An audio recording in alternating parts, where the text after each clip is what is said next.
গাড়ীখন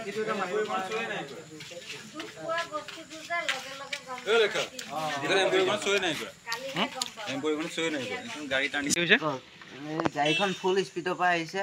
তেওঁ ড্ৰিংক কৰি আহিছিল নেকি নাজানো, এইটো গোন্ধ পাইছোঁ মই। আহি পেলাই ফুল স্পীডৰ পৰা গাড়ী অহাই নাই, নাজানো তেওঁ কৈছে গাড়ী অহা বুলি, এইটো তেওঁ জানে। গাড়ীখন ফুল স্পীডত আহিছে, আহি পেলাই পোষ্টত ফুটা মাৰিছে। তাৰপিছত সৰহকৈ দুটাই টিং চিং খুলি গৈছে। খুলি যাওঁতে ইয়াত দুটা মানুহ আছিল, কাষ্টমাৰ আছিল। কাষ্টমাৰজনে মৰাৰ পৰা বাচিছে তেওঁলোকে। যদি কাৰেণ্ট থাকিলহেঁতেন তেওঁলোকে ডাইৰেক্ট স্পট ডেথ হৈ গৈছে।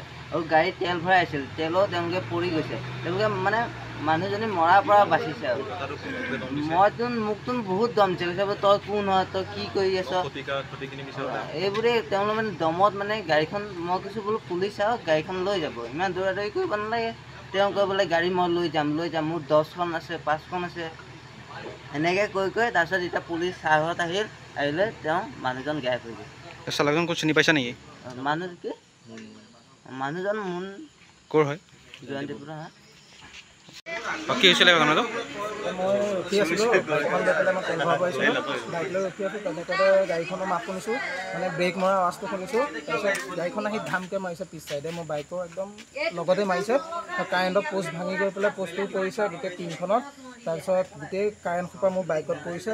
তাৰপিছত মোৰ মাও আছিলে, মাৰ ওচৰতো পৰিছে।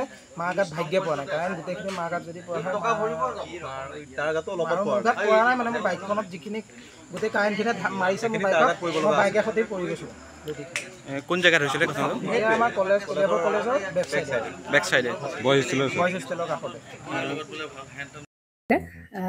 জুবিন গাৰ্গৰ গীতসমূহৰ ওপৰত আধাৰিত গানে কি আনে নামৰ এটা সুন্দৰ অনুষ্ঠান আপোনালোকৰ ওচৰলৈ আহি আছে অতি শীঘ্ৰে। অহা 15 আগষ্টৰ পৰা ধেমাজিৰ পৰা প্ৰথম অডিশ্যন আৰম্ভ হ'ব। আৰু সেই অডিশ্যনৰ যোগেদি বিভিন্ন কণ্ঠশিল্পীসকলে যিসকলে এই অনুষ্ঠানত যোগদান কৰিব বিচাৰে, তেওঁলোকে এই অডিশ্যনৰ যোগেদি আগবাঢ়ি আহক। আৰু জুবিন গাৰ্গৰ বহুত ভাল লগা গান আমি সদায় শুনি আহোঁ। আৰু আপোনালোকৰ যদি ভাল লগা গান থাকে, জুবিন গাৰ্গৰ আপোনালোকে গাই ভাল পায়, তেন্তে অডিশ্যনত যোগদান কৰক। মোৰ ফালৰ পৰা আন্তৰিক শুভকামনা থাকিল এই সম্পূৰ্ণ অনুষ্ঠানটোলৈ। ধন্যবাদ।